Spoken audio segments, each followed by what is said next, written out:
Hello ladies, happy Sunday to you. I've come on today because I'm still playing around with my foamarin flowers. So you saw the other type I did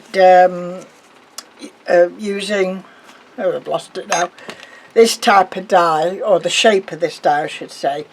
So these I'm doing are more, it's like well, I've got some in my garden. I call them the Christmas rose, but I think the true name's like hellebore or something like that. Now mine are whitey cream ones with just a tinge of greeny yellow on them. And I always get a lovely show at Christmas time, hence the Christmas rose. But I do know they come in all sorts of colours, and also how many petals. Some of them seem to just have one layer of petal, and some have 2 or 3 layers. I think I like it like this, with the 2 or 3 layers. So these I've already done, as you can see, and inside for the stamens I've used these are bought ones, and they're like a slightly longer length than the usual ones, and they've got glitter on them, greeny glitter, but I thought they looked really nice for Christmas. So that's what I've been doing. So I'll show you roughly what I do. I use, as you know, I like these templates with a few more petals on, and I've got them in cardboard in all sorts of sizes. And once you've cut them out, you can jog around the edges if you like a bit more of a frilly edge or a heart-shaped edge, or you know, you can play around with them, but I like having them handy.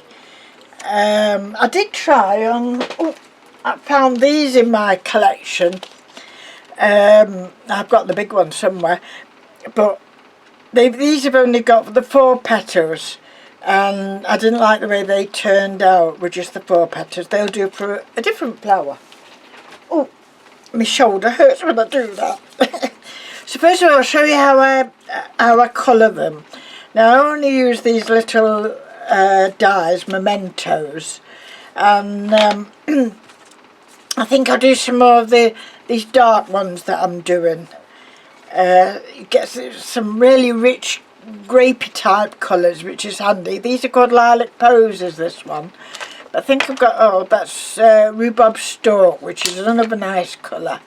So I'll start off with the rhubarb stalk, which is darker in the middle. Yep. And then just fade it out as I come to the edge of this one. Some of them, you see, they've got like dots on them. So I've been experimenting. That one, Ed? Oh, that one. It mustn't have worked very well. But you could try it, is dab it in, and then you get them like slightly darker spots between the veins. And you can always just blend this out or in if you want, but just on a few of the petals there. And as I say, it goes a lot darker inside, the ones I've seen, so we'll just make that a little bit darker. Mind you, this is a bottom one, so you're not going to see it anyway. So I'll just turn I'm only using cotton wool pads, and I find them brilliant for just we're doing a quick dyeing job on these. So I just fold those out a bit, and they'll fade even more as you heat them up on the iron and, you know, make them up. They'll fade a bit more. So that's more or less how I'm doing the dyeing. That's why I tend to only order white foamarin. Now I've just had an order in, and they've come in, but they're a lot creamier. There, you can see the difference, I think. A lot creamier and slightly thicker than some of them I've been using. So it does depend, I suppose, on what make. I mean, it's hard to find things these days. I'm just like, if it sells, I'm going to have it. because everywhere else is sold out, last one. So yeah, so the one I'm using at the moment, I think I got, I did have a piece there we go. I'll find a piece there. So this is the one that's come in, and it's got a like more of a cream colour rather than the white. It might have been me picking the wrong picture, I don't know, but it doesn't really matter when you're colouring them anyway. And I think for the near white ones, which has only got a tinge of green in it, I think they come out very well with that. So that's what I've been doing. So we've coloured some up, and I have already turned them. The other thing I'm doing is just with a blunt edge of a safety pin, this is, just so I don't go through it. I'm just making some lines, little veins. You find these on these flowers, that sometimes the veins are quite prominent. They appear to be. They're such a pretty flower, and as I say, they come in all colours and sizes. So that's that. I say some of them just fade down, but you get the basic of it. Okay, so we'll put it against the iron. Now a lot of people will use scissors or something, tweezers, to hold it against. I do know my iron, so I tend to just put it against it. Then once it's off and it's warm, with these I fold them up. Okay, fold them in half, then in a quarter, then again, so you've got a little bundle, and then I just rub it and squeeze it a bit, and rub it and squeeze it. It's a lovely day. I'm just watching some men taking their dog for a walk there. I'm watching the dogs, not the men. And then when we open it up, look at that, isn't that pretty? So as I say, some of these flowers just have one rounded petal, so you could colour the back, and that would be it. But I'm going to use them, and you can still see where the dye has gone in the veins, I think. Yeah. So I think they worked out really pretty then. So I've got 3 now here. I can do another one if I want, but no, I'm using this 3. So then I use my board again, my little hard spongy board, and I've got a pokey tool, which used to be a screwdriver, I think. So we'll do the in the middle. Let's go around just to make sure it's my size one. And then again. Okay. And then again. And we'll just have the 3, I think, on this. Now for the stamens, I'm waiting for my bags running out, as you can see. I've started mainly ordering just white ones now, because I think you can colour them yourself. These I've just coloured with, I wanted a darkish yellow, and this is an antique gold, which gives it a nice mustard colour. Can you see that? Like a mustard colour, yeah? And all I do is put a little bit of paint on my board here, and then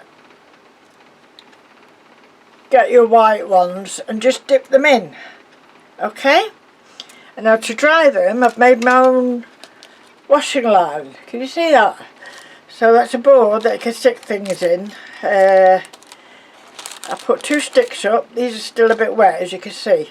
2 sticks up with a little bit of stick in between, and then they just dry on there. Balancing act, you see. So they just dry like that, and it doesn't take long. Okay, and then when they're dry, I gather them together, and then I fold them in half, and I put a little piece of wire and just squeeze it around, and then you've got your stamens. So but for these I think I'm going to use the pink ones. These pink ones, I think these are bought, but you can use like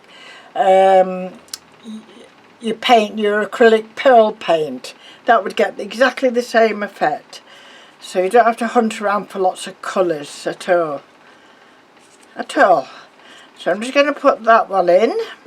I'm not going to give it a very small centre because they don't seem to have them on these flowers. And I've got my glue gun on. So I'm just going to put another stick in. I bet that jumps on the floor. I'm just going to move my iron so I don't burn my hand. Tiny bit of glue just there. And bring the petal up. Okay. Aren't they pretty? Second one, try and get the right size. So that metal just helps it to go. Oh, I'm sorry ladies, I forgot to say, after I squoze it,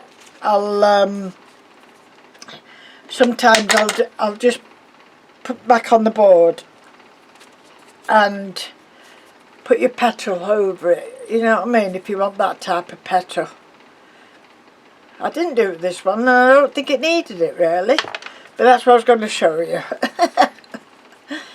So that goes up, and I'll just put another bit of glue under there. Doesn't need much. You could leave it like that, just two. Completely up to you. I think they all look nice, no matter what, how many layers you do. And the other day I did show you how I put some of them on Christmas cards. And they're very effective. So I'm hoping to get a few done to do maybe on some ornaments for downstairs. Maybe around candles, you know, jars or something for candles and that. So there's my little flower finished, and you can put a little backing on it. I've coloured some, I've used this shape, the shape for my poinsettias as backing leaves if you want, and I've just coloured it with different shades of green. I think this one might have been more that one, but it's up to you. And then again back on the iron, and then I think I showed you this. To do leaves, you just fold each leaf in half and just very gently bend it to give a bridge form. Okay. Yeah. Whoops. There we go. I've just had my little trolley, my wheelchair, firing up, so I think we're going for somewhere just to get a bit of fresh air. So that's that one done. I'll get my board again and my pokey tool. Put my pokey tool in and find my eyes to put that in like that. Okay.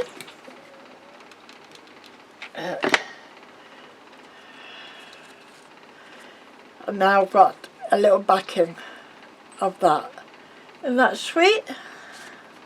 I'll put them on there so you can see them, and that's sweet, that a proper little rose. So as I say, you can do them in a magnitude of colours. Some are much darker, some are very, very, very pastel looking, and it's completely up to you how you like it. But it's a lovely little crafting thing to do, and you know, when you do something relaxing, I think this type of crafting. Some of them you have to concentrate so hard, like on my beading work or embroidery. So it's nice to do something like this. So thank you very much for watching, ladies, and enjoy the rest of your Sunday. And already it's Monday tomorrow, isn't it? I can't believe it. I mean, I've not been on holiday, but usually, you know, that's when the days go really fast, isn't it? You know, when you're away and you're on holiday, oh, it can't be Friday already. But I don't know where this summer's gone, I really don't. I think we've been like shielded and locked down. The days are just rolling around, you know. Never mind, keep me sane doing my crafting stuff and talking to you, even though it sounds like I'm talking to myself. Stay safe, ladies, and join me again for when I do something different. Thank you. Bye.